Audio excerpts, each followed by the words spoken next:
Trump's strategy of bypassing the media raises danger signs. "I hope we can all get along," Donald Trump told the room full of journalists on Tuesday, praising the New York Times as a world jewel of publishing.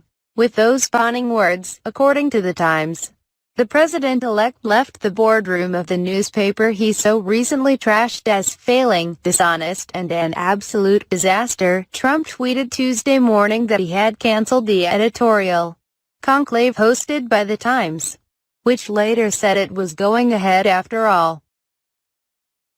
If Trump's hot and cold appraisals of the so-called Gray Lady sound confusing, try cracking his communication strategy in the first 2 weeks of his post-election transition to the White House. Now that the campaign is over and Trump is the president-elect, he and his team are able to control the media's access simply by not scheduling any official events for reporters to cover. On the weekend, Trump fumed on Twitter against the cast of the Broadway musical Hamilton. On Monday, he released a 2.5-minute YouTube video laying out goals for his first 100 days in office. This wielding of social media channels is putting mainstream media players in a bind, says Mike McCurry, the former White House press secretary for Bill Clinton.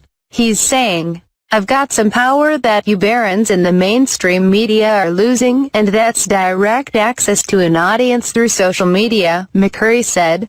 McCurry says the message, as Trump sees it, is, "I can make you pay a price if you're not willing to work with me." Danger signs spurning traditional media briefings after an election win further sets Trump apart from his predecessors. It took George H.W. Bush just 1 day to convene his first news conference as president-elect in 1988. For Bill Clinton, it was 3 days after his re-election in 1996. Likewise, Clinton's successor, George W. Bush, waited 3 days after the Supreme Court ruled in his favor in 2000, and in 2008, Barack Obama took a mere 4 days. For Trump, it's been 15 days and counting. Asked by a reporter when a news conference might happen, a Trump transition team spokesman on Tuesday said none have been scheduled. Doing so would have allowed reporters to press Trump on his sometimes contradictory positions, such as why he dropped his vow to jail Democratic presidential candidate Hillary Clinton, and about-face.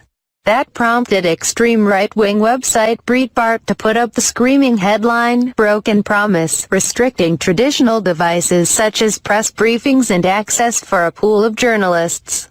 Flashes danger signs for David Karpf. The political communications professor at George Washington University worries about the bigger implications of a weakened press corps giving way to a quasi-state-controlled apparatus in the U.S. If Trump effectively shuts down the White House press corps and only provides interviews to some amalgamation of Breitbart.com and Fox News, he says, there's a very real risk that within 6 months to a year we're going to have something that looks like state-controlled Russia Today and former Soviet newspaper Pravda. Karpf wants to see journalists engaging in collective action against the press restrictions, banding together to deny him coverage until Trump restores media access. One filter. While it wasn't a news conference, Trump convened an off-the-record meeting with major TV broadcast executives and anchors on Monday at Trump Tower in Manhattan, where the New York real estate mogul reportedly unloaded on how the networks covered his campaign. Trump's preferred style is to let his messaging drip through social media. His YouTube videos are a way to speak directly to his supporters, but that's what concerns the Society of Professional Journalists. All the information is coming through one filter, says Lynn Walsh, the Society's president. It's Trump's opinion, his angle, his team, without allowing anyone from the outside, whether a journalist or the public, to question it. White House correspondent Steve Thomas says it's critical to be able to question Trump now, as he is still making decisions that will set the course of his government for the next 4 years. He's about to make major changes in our government, Thomas said. There are a lot of questions about each step. If he waits for a long time, We'll barely be able to ask enough about one or two appointments or policies in any depth at all. Instead, voters get a YouTube link, says Peter Fenn, a Democratic communications consultant in Washington. That's his substitute. Here it is. You don't ask me any questions, he's playing us, Fenn said.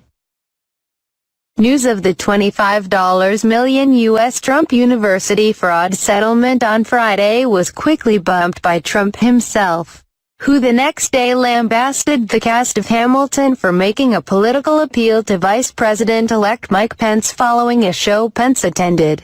It's a one-day story about Trump University and a four-day story about Hamilton. I mean, come on, Fenn said. Social media was the cornerstone of Trump's successful election campaign. Until that formula no longer suits his needs. Expect Trump's press evasion and direct-to-the-masses communication strategy to be the new normal in an expanded media ecosystem, warns Leonard Steinhorn, a professor of political communications at American University in Washington, D.C. Voters in 1992 might have tuned into the Arsenio Hall show to catch Bill Clinton playing the saxophone on TV and making his case for the presidency. Those were the indirect ways to reach people back then, Steinhorn says. Trump is likely to hold out for as long as he can, Steinhorn says. While a president's desire to control his messaging as much as possible isn't necessarily concerning, Trump's disregard for the Fourth Estate as a pillar of democracy is. To suggest there's something unseemly about the press doing its job, that, to me, is the troubling part. President-elect says he'll keep parts of U.S. health plan in first TV interview since election in his first televised interview since winning the U.S. election. President-elect Donald Trump tells 60 Minutes there are parts of Obamacare worth keeping. In a clip promoting the CBS Current Affairs show to air Sunday, journalist Leslie Stahl asked Trump about his platform to repeal and replace America's Affordable Care Act. When you replace it, are you going to make sure that people with preconditions are still covered? Stahl asked. Yes, Donald Trump said. Because it happens to be one of the strongest assets. You are going to keep it, Stahl asks.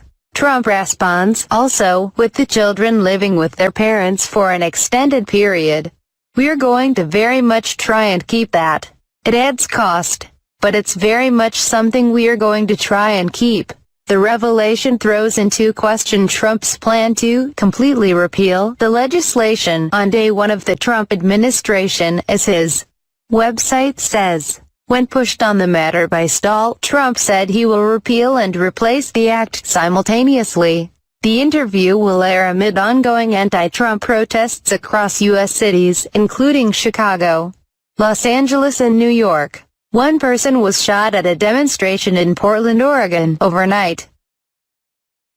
Trump was also asked about the phone call he received from Democratic opponent Hillary Clinton following his November 8 election win. It was a lovely call, he said in the interview. And it was a tough call for her. I mean, I can imagine. Tougher for her than it would have been for me. I mean, for me, it would have been very, very difficult. She couldn't have been nicer. She just said, "Congratulations, Donald, well done." He added, "She is very strong and very smart." Trump said he wouldn't rule out calling former President and Hillary's husband, Bill Clinton, for advice. "I would certainly think about that," Trump said. Trump has already said he might call Barack Obama for advice. He met with the president at the White House in Washington, D.C. earlier this week. Landing the coveted first interview has become somewhat of a recent tradition for the venerable broadcast news magazine. Barack Obama also sat down with 60 Minutes for the coveted first interview after being elected president and again following his re-election.